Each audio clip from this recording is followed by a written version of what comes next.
La plupart des personnes vont faire cette grosse erreur quand elles vont partir en vacances. À leur retour, ça peut leur coûter des milliers d'euros quand elles vont devoir faire des calls en anglais, des réunions avec des partenaires étrangers ou même avec des clients anglophones.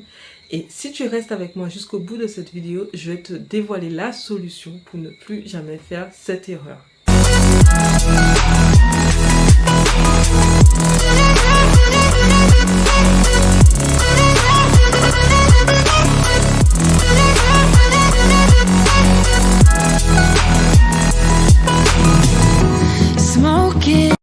Si tu ne me connais pas, je suis Sabrina Adams et l'anglais c'est ma langue maternelle en même temps que le français. J'ai appris depuis bébé avec mes parents et ça a été mon atout différenciateur à l'époque où j'ai été cadre, puisque j'ai été ingénieur chimiste et j'ai travaillé sur l'international en tant que cadre responsable de développement de projet et ça m'a carrément ouvert des portes juste incroyables où j'ai travaillé dans des super grandes boîtes de renommée internationale et tout de suite sur des postes à haute responsabilité parce que l'anglais était juste acquis.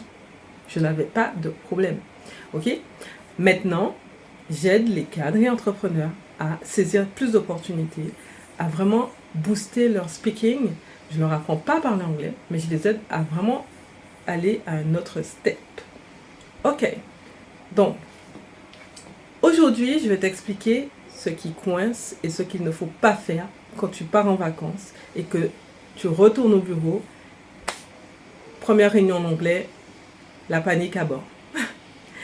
Alright, donc, ce que tu as l'habitude de faire généralement, c'est que tu dis, ok, ciao les amis, ciao les collègues, moi je pars en vacances, j'ai plus le temps, je pense pas à vous, on se verra dans 1 semaine, 2 semaines, voire dans 1 mois. Et là, tu profites à fond de tes vacances, tu te prends pas la tête, tu te poses pas de questions. Ça dépend aussi où tu vas en vacances, ok? Si tu vas dans un pays anglophone, tout va bien, pas de problème. Maintenant, si tu voyages, tu restes dans ta famille française, on va dire, entre guillemets, ou dans ta famille, si tu parles d'autres langues, il n'y a pas de problème. Tu profites des petits moments tranquillement, et voilà. Sauf que à ton retour au bureau, quand tu verras cette première réunion en anglais, que tu dois animer toi, parce que c'est toi l'expert qu'on attend sur ce projet, et que tu n'es pas forcément à l'aise, ça c'est une des premières choses qui va ressortir. Si tu es quelqu'un qui n'a pas l'habitude d'être à l'aise pour t'exprimer en anglais, forcément tu vas générer une source de stress inutile, parce que au lieu de profiter à fond de tes vacances en faisant une pierre deux coups, tu as juste profité de tes vacances. On verra ensemble ce que ça veut dire. Donc tu reviens, tu as enlevé tout le stress que tu avais accumulé durant toute l'année et tu reviens avec un stress supplémentaire puisque tu n'es pas à l'aise d'habitude dans tes réunions quand tu dois t'exprimer, c'est pas ta langue maternelle, tu sais pas comment formuler correctement les phrases, même si tu le sais dans ta tête, ça ne sort pas comme tu veux de ta bouche, tu te dis toujours j'aurais pu mieux faire parce que tu as entendu peut-être ton collègue dire cette phrase que tu aurais voulu dire et qui est sortie de manière fluente et toi, ça a bloqué. Ok? Donc, toi, automatiquement, tu vas commencer à bégayer, tu vas commencer à chercher tes mots, tu vas te dire « Oula, je ne sais plus parler anglais ». Alors que l'histoire dans tout ça, c'est que tu es parti en vacances et que au lieu de pratiquer ton anglais au quotidien, mais pas de manière académique, attention, pas de manière scolaire, oui, open a book, let's watch this page, this, non, non, non, ça marche pas comme ça. C'est-à-dire être en immersion sans pour autant partir à l'étranger, dans un pays anglophone, sans pour autant, on va dire, se couper un bras, quoi, tout simplement. On va dire que tu peux pratiquer ton anglais sans t'en rendre compte de différentes manières, sans que ça impacte en fait ton retour de vacances au bureau. Quand tu vas animer ta réunion, tu vas te dire ok, mince, je n'ai pas préparé ma réunion, les vacances sont finies, la réunion c'est dans 2 heures, qu'est-ce que je fais? Tu vas commencer à paniquer, est-ce que c'est utile? Non. Quand on part en vacances, il faut se maintenir, on va dire.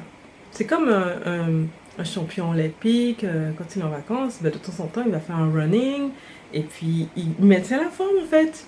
Donc il faut avoir ce mindset de tout le temps se dire que c'est pas parce qu'on est en vacances qu'on profite à fond et on oublie tout le reste. C'est pas on-off. On peut très bien lier les deux à un moment donné et essayer de trouver un compromis pour pouvoir continuer à être dans l'action, c'est-à-dire être proactif. Quand on est proactif, forcément, quand on retourne de vacances, on arrive comme des boss, des leaders. On ne bégaye pas, on a confiance en soi. Et c'est ça qui va casser le stress de ton retour de vacances quand tu vas animer ta réunion. Donc finalement, qu'est-ce qui va coincer en fait quand tu dois reprendre tes réunions et les animer de manière fluente, avec aisance, avec crédibilité, avec impact? C'est le fait de toujours pratiquer en toutes circonstances. Ok?